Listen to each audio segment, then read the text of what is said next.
Bismillahirrahmanirrahim. Assalamualaikum warahmatullahi wabarakatuh. Waalaikumsalam warahmatullahi wabarakatuh. Alhamdulillahirabbil alamin. Allahumma shalli ala sayyidina Muhammadin wa ala alihi wa sahbihi ajma'in, amma ba'd. Kaifa halukum? Bikhair walhamdulillah. Alhamdulillah. Tayyib ya ayuhat tullab, fi hadhihi al-lailah as-sa'idah سنتعلم علم النحو يعني تحت الموضوع المبني والمعرب. Okey, pada pertemuan kali ini kita akan membahas tentang judul baru dalam mata kuliah Nahwu 1, yaitu Al-Mabni dan Al-Mu'rab. Baik mahasiswa sekalian, perkuliahan kita kali ini tentang mu'rab dan mabni. Nah, itu tujuannya nanti yang diinginkan daripada Anda semua, supaya Anda setelah perkuliahan nanti Anda mampu menjelaskan tentang apa itu mabni dan apa itu mu'rab. Dan Anda bisa memberikan penjelasan tentang perbedaan antara mabni dan mu'rab. Kemudian yang kedua, diharapkan juga pada Anda nanti setelah perkuliahan itu Anda mampu membedakan yang mana contoh-contoh mabni dan yang mana contoh-contoh yang mu'rab, atau yang dengan kata lain Anda mampu menentukan inilah contoh-contoh mabni dan ini contoh-contoh yang mu'rab. Nah, itu capaian perkuliahan kita untuk mata kuliah Nahwu dengan judul Mabni dan Mu'rab. Okey, mahasiswa sekalian. Nah, apakah yang dimaksud dengan mabni dan mu'rab? Nah, kita lihat pada slide berikut ini. Apa itu mabni? Al-mabni huwa ma yathbutu akhiruhu ala halin wahidatin fi jami'i tarakib. Nah, apa itu mabni? Yaitu suatu kata yang baris akhirnya tidak berubah, atau keadaan huruf akhirnya tidak berubah. Itu namanya mabni. Kemudian kita lihat lagi apa itu mu'rab. Mu'rab sebaliknya. Mu'rab itu sebagaimana yang ada di PowerPoint ini, ma yataghayyaru akhiruhu. Nah, ini sambil dilihat, sambil didengar betul ya. Ma yataghayyaru akhiruhu. Mu'rab itu adalah kata yang baris akhirnya atau keadaan huruf akhirnya bisa berubah. Kapan bisa berubah? Tergantung apa yang membuat dia berubah. Bisa jadi status atau kedudukan dia.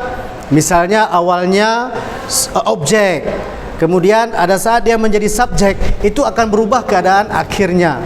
Atau ada saat kata itu diawali oleh huruf jar. Nah, yang awalnya mungkin dhammah di akhir menjadi kasrah. Atau ada seperti fi'il mudhari yang awalnya baris akhirnya dhammah, diawali oleh huruf nasab, maka dia kemudian menjadi fathah di akhirnya. Tayyib. Untuk lebih jelasnya, mari kita lihat kepada contoh-contoh berikut ini. Nah, kita lihat dulu contoh untuk kata-kata yang mabni. Di sini sudah ada 3 kelompok contoh. Nah, di antaranya yang kelompok pertama itu kita membahas tentang aina. Kata aina adalah isim. Isim apa? Isim istifham. Nah, dia kategori isim.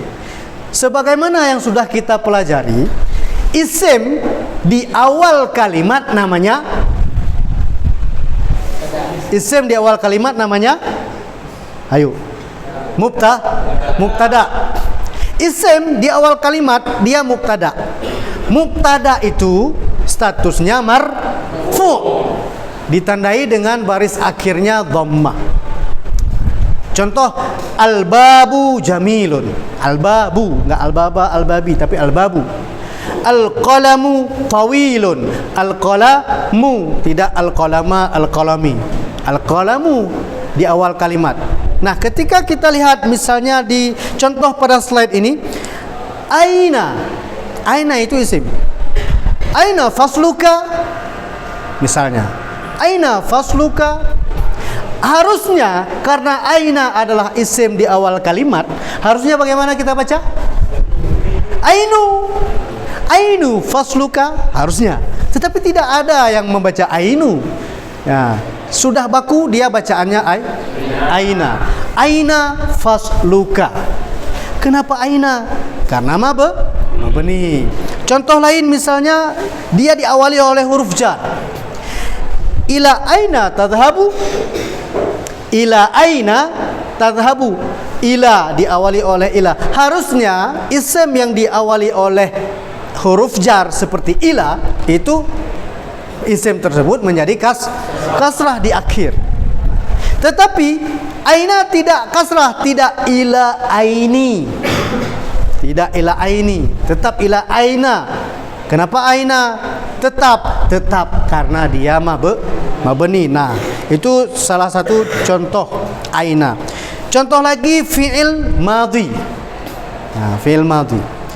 Contohnya seperti yang kita lihat kharaja. Nah, nampak kan? Nampak. Kharaja. Kharaja di sini barisnya fathah di ujung. Nah, ini dhamirnya huwa. Letaknya di awal kalimat atau mendahului daripada fa'il. Contoh kharaja at-talibu minal fasli. Kharaja at-talibu. Nah, bagaimana ketika diawali oleh fa'il? At-talibu kharaja minal fasli. Tetap dia menjadi kharaja walaupun dia di awal atau di tengah kalimat, tidak berubah. Kenapa tidak berubah? Karena fi'il madhi juga dikategorikan kata mabni. Tayyib. Kemudian kelompok yang terakhir fi'il amar. Contoh di sini yang sudah kita lihat di sini adalah qul. Qul khairan. Ini dhamir yang dimaksud kepada anta. Qul khairan. Nah, kemudian contoh kedua, aqulu laka. Qul khairan. Nah, dia qul yang pertama di awal, qul yang kedua di tengah. Aqulu laka qul khairan. Tetap qul. Tidak kuli.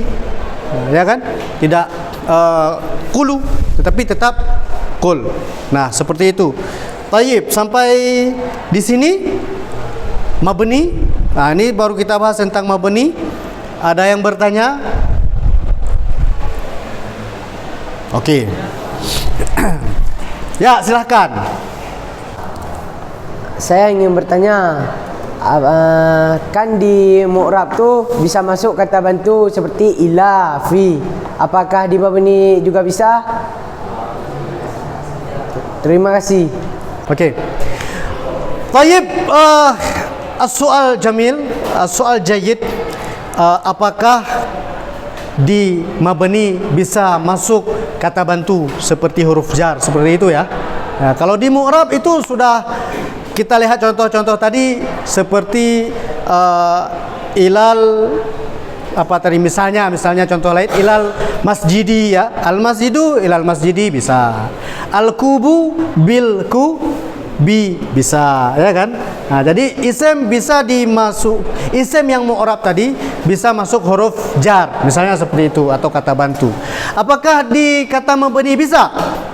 Bisa. Nah, bisa. Tetapi tidak akan merubah keadaan akhir dari kata yang mabni itu. Nah, contoh yang sudah kita bahas tadi misalnya aina. Ketika masuk ila aina, enggak bisa ila aini. Nah, itu contohnya ya. Di kata mabni bisa masuk sesuatu yang lain seperti huruf jar, tetapi tidak akan pernah merubah keadaan akhir dari kata mabni. Karena itulah dia dikatakan mabni. Nah, seperti itu. Okey. Kita lanjutkan kepada contoh-contoh yang mu'rab. Nah, kita lihat di PowerPoint sudah ada 2 kelompok contoh. Nah, saya ulangi sedikit lagi bahwa mu'rab itu apa tadi? Suatu kata yang bisa berubah baris akhirnya atau keadaan huruf akhirnya. Nah, seperti mabni enggak bisa tadi ya. Nah, ini bisa. Apa maksud bisa? Kita lihat pada kelompok contoh pertama, itu ada fi'il mudhari' anjahu. Nah, anjahu itu dhamirnya apa? Ana. Ana anjahu. Okey? Ana anjahu. Ketika tidak ada yang mengganggu, menyebabkan fi'il mudhari' itu menjadi mansub atau majzum, maka dia fi'il mudhari' itu asalnya adalah marfu'. Nah, contohnya ana anjahu fil imtihani. Ana anjahu fil imtihani. Ana anjahu. Kemudian pada contoh kedua, ana ata'allamu kai anja ha. Nah, tadi hu ya. Ana ata'allamu kai anja ha fil imtihani. Ana anjahu yang pertama. Yang kedua jadi anjaha gara-gara masuk kai. Nah, kai itu huruf apa? Huruf nasab fi'il mudhari'. Ketika kai itu kawannya an, lan, idzan, kai. Nah, ketika masuk salah satu huruf nasab fi'il mudhari' seperti kai, maka fi'il mudhari' tadi menjadi mansub. Awalnya marfu' menjadi mansub. Mansub ditandai dengan salah satunya baris akhir fathah. Nah, kemudian kita lihat contoh ketiga dalam kelompok yang pertama ini. Ana lam anjah li'annani kaslan. Ana lam anjah li'annani kaslan. Tadi anjahu. Yang kedua kai anjaha. Yang ketiga lam anjah. Yang ketiga ini fi'il mudhari'nya menjadi majzum gara-gara masuk atau didahului oleh huruf jazam. Nah, apa tanda majzum di sini? Berbaris akhir dham, berbaris akhir sukun atau jazam. Nah, anjah. Nah, jadi kita lihat di kelompok fi'il mudhari' ini bahwa fi'il mudhari' bisa berubah keadaan akhirnya dikarenakan ada yang menyebabkan dia berubah seperti masuk huruf nasab, masuk huruf jazam. Nah, seperti itu. Kita lihat pada kelompok kedua. Nah, pada kelompok kedua, al-ma'u isim. Al-ma'u fil kubi. Al-ma'u fil kubi. Al-ma'u. Kenapa u? Karena isim di awal kalimat. Statusnya sebagai mubtada, al-ma'u. Kemudian yang kedua, syaribtu al-ma'a bil kubi. Syaribtu al-ma'a bil kubi. Kenapa al-ma'a? Karena status dia menjadi objek atau maf'ul bih. Nah, awalnya mubtada marfu, kemudian status menjadi objek atau maf'ul bih, menjadi mansub. Syaribtu al-ma'a. Kemudian yang ketiga, ana atawadda'u bil ma'i lis-shalah. Ana atawadda'u bil ma'i lis-shalah. Kenapa i? Al-ma'i, karena diawali oleh huruf jar bi. Ana atawadda'u bi al-ma'i. Nah, dari 3 contoh ini dapat kita pahami lagi bahwa isim bisa berubah. Nah, ketika bisa berubah dinamakan dengan mu'rab. Nah, seperti itu. Okey, mahasiswa sekalian, mari kita melihat contoh-contoh di dalam mufradat yang sudah kita siapkan ini. Ini saya bacakan, kemudian Anda coba tebak atau coba sebutkan atau coba pahami dan sebutkan ini kata ini mabni atau mu'rab. Okey? Nah, kita coba ya. Kata yang pertama, kaifa. Mabni atau mu'rab? Mabni. Dia termasuk isim istifham. Tidak pernah menjadi kaifu. Kaifa haluk. Itu kaifa itu di awal kalimat, isim di awal kalimat. Tidak pernah dia kaifu haluk.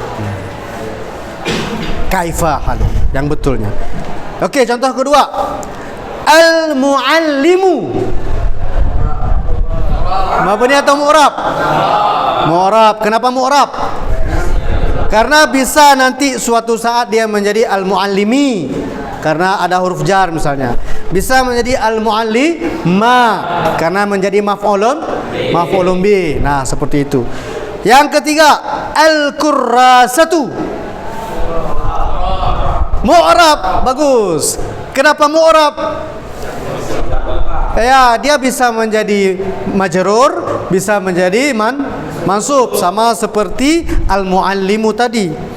Selanjutnya, qara'a. Mabni apa mu'rab? Kenapa dia mabni? Karena dia fi'il madhi. Fi'il madhi selalu mabni. Bagus. Bagus. Berarti sudah paham. Coba lihat lagi nih. Ila. Kenapa mabni? Karena dia termasuk huruf, yaitu yang di sini huruf jar. Ila enggak pernah jadi ili. Enggak pernah jadi ilu. Ya, jadi dia tetap ila. Kemudian selanjutnya ya'kulu. Mu'rab. Kenapa mu'rab? Karena dia fi'il mudhari seperti apa tadi yang sebelumnya? Bukan contoh di fi'il mudhari tadi anjahu ya. Bisa anjahat ya, ini juga begitu, bisa ya'kulu, bisa an ya'kula, bisa lam ya'kul misalnya. Contoh lagi, al-hasubu. Al-hasubu mu'rab karena dia isim. Bisa al-hasubi, bisa al-hasuba. Lanjut, fataha. Bagus, mabni karena dia fi'il madhi. Terakhir man. Mabni. Ya, dikarenakan dia huruf. Oke, mahasiswa sekalian. Sampai di sini apakah ada yang ingin ditanyakan? Mungkin ada yang belum paham atau ada yang masih mengganjal, silakan ditanyakan. Ada? 3. Pak, saya mau nanya, apakah semua isim itu mu'rab dan apakah tidak ada isim yang mabni? Sekian. Ya, apakah semua isim itu mu'rab? Apa enggak ada isim yang mabni? Secara umum, kata atau isim itu adalah mu'rab. Namun ada juga kata yang mabni seperti isim istifham. Seperti isim istifham atau isim isyarah seperti apa? Hadza, hadhi, hi, dzalika, tilka. Tidak pernah hadza menjadi hadzu, tidak pernah. Hadhihi menjadi hadhihu, tidak pernah. Misalnya saya mau bilang saya minum dengan gelas ini. Ana asyrabu bihadzal kubi. Bihadza, enggak pernah bihadzi. Nah, itu contoh isim yang mabni. Isim istifham. Seperti min aina, enggak min aini. Aina isim istifham. Isim isyarah, isim tunjuk. Dzalika enggak pernah jadi dzaliki atau dzaliku. Nah, seperti itu. Syukran. Baik mahasiswa sekalian, sampai di sini materi perkuliahan kita sudah selesai. Mudah-mudahan menjadi suatu ilmu yang bermanfaat bagi kita semua. Jangan lupa mengulang-ulang kaji apa yang sudah kita pelajari, dan juga jangan lupa untuk mengkaji kembali apa-apa yang belum kita pelajari supaya perkuliahan ke depan menjadi lebih aktif dan lebih mudah untuk dipahami. Baik, sebelum kita menutup perkuliahan, saya akan memberikan kuis. Kuis ini untuk dijawab dengan segera, dan bagi yang sudah siap langsung mengumpulkannya ke depan untuk saya periksa. Kuis yang akan saya buat ini untuk mengukur kemampuan yang saya rasa ini sudah sangat bagus tadi ya. Kita tes secara lisan tadi sudah bagus, sudah mampu membedakan mana yang mani, bambu dan mu'rab. Sekarang saya kasih kuis tulis untuk Anda kerjakan segera, dan langsung saya periksa untuk saya mengukur dan mengoreksi apabila ada yang masih kurang atau belum dipahami.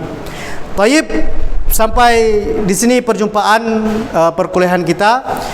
Saya akhiri dengan wabillahi taufiq wal hidayah.